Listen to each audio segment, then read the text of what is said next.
Well, if we don't do it, who else will? Yes, it's scary, but we're at a point where we have no choice, really. Well, we know that globally there are enough fossil fuel resources to take us to catastrophic climate change if they're burned. So taking more out of the ground is just complete madness. And lots of communities are being already harmed by the consequences of climate change.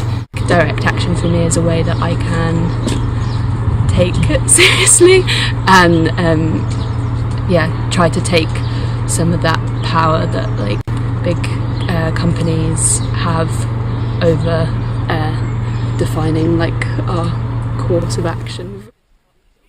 The climate crisis is a racist crisis. The people disproportionately affected by climate change are people in the global south, people who have contributed least to climate change.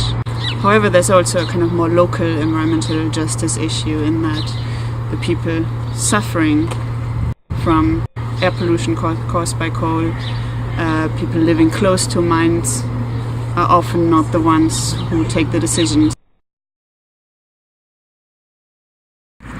We are at the entrance to the Fossivran Miller Argent mine. It's the biggest open cast coal mine in the UK.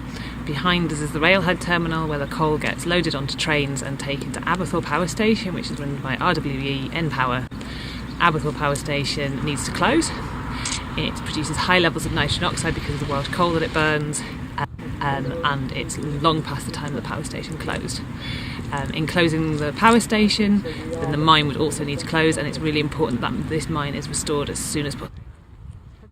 We're dressed as canaries, and the idea behind that is back in the day when they were mining, they'd take canaries down with them because the canaries would die when there was too many toxic gases underground. And so we're lying here along the cattle grid, pretending to be dead canaries, to highlight the point that there's way too much. It's literally killing people.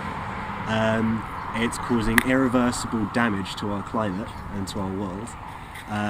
And so yeah, we want to be the dead canaries that highlight that.